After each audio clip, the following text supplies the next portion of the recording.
పండగ వెళ్ళిపోయి ఇంటికి వచ్చిన వాళ్ళు వాళ్ళ ఇంటికి వాళ్ళు వెళ్ళిపోతూ ఉంటే మనసు బిగబెట్టేసి ఏటోళ్ళు అయిపోయిందండి.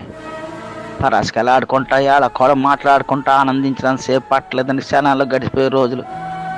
భీమవరం పందింకోళ్ళు పంది అయ్యాక పచ్చడెట్టేసినట్టు బంధువులు వెళ్ళిపోతూ ఉంటే దుఃఖంతో మనసు పచ్చడి చేసినట్టు అయిపోయింది. మళ్ళీ వీళ్ళంతా ఎంతకాలానికి వస్తారు? తాపేశ్వరం, పూతరేకులు, పెద్దాపురం, పాలకోవ, ఏలూరు, పెరుగు చెట్టు, కాడట్టుకొచ్చిన జున్ను పాలతో తీయడి జున్ను అన్ని కబుర్లు పెట్టుకుని తిన్నప్పుడున్న మజా ఒక్కసారిగా పోయి సంబరం గాలిలోకి ఎగిరిపోయిందండి. కళ్ళకి మసకేసి చీకటి కమ్మినట్టు అయిపోయిందండి.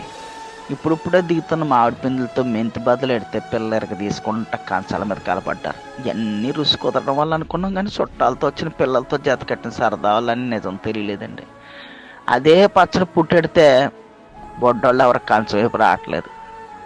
చాలా కాలం తర్వాత వచ్చిన ఆడబిడ్డలు కళ్ళు నీళ్ళు ఎట్టుకుంటూ ఇంటికి వెళ్ళేటప్పుడు కాళ్ళకి దండాలు ఎడతా ఉంటే లోపలికి ఎక్కేసినట్టు అనిపించిందండి. ఏం చేస్తామండి, ఎవరి సంసారాలు వాళ్ళవి. బరువు ఎక్కిన గుండుతో సెంగుని సలివిడి కట్టి కాళ్ళకి పసుపు రాసి కొత్త బట్టలతో కట్నాలట్టు పంపుతూ ఉంటే మళ్ళీ అప్పగింతలప్పుడు వచ్చిన దుఃఖం పొగులు వచ్చేస్తుందండి.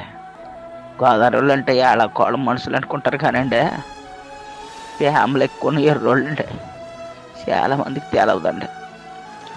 రైతులంతా ప్రపంచానికి బొగట్టడానికి పొలం వైపు పోవడానికి సిద్ధమైపోతున్నారు. పాలోళ్ళు క్యాన్లు తోసుకుని రేపటి నుంచి పాలు వేయడానికి తయారైపోతున్నారు. కూరగాయలు అమ్మేటోళ్ళు పొద్దుగాల వచ్చి ఆటో బళ్ళోళ్ళతో మాట్లాడుకుంటున్నారు. ప్రతి ఊళ్ళో జనం గుంపులుగా బస్ స్టాండింగ్లో, రైల్ స్టేషన్లో ఆగపడుతున్నారండి.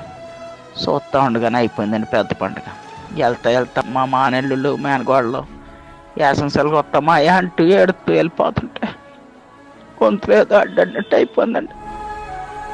ఆ పిల్లలు మొక్కలు చూస్తే జాలేస్తుందండి. హాయిగా ఆడుకుంటూ నవ్వుతూ తుళ్ళుతూ పండగ గడిపేశారు. రేపటి నుంచి మళ్ళీ మామూలే అనుకుంటాం కానండి, సంబరం ఒకేసారి ఇల్లులో వచ్చేస్తే అది పోయేటప్పుడు పుట్టిన దుఃఖం కూడా ఇస్తుందండి.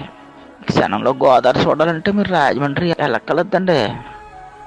మనుషులు కళ్ళు చూస్తే చాలండి, ప్రతి మనుషులో 3 గోదావరి కనిపిస్తాయి.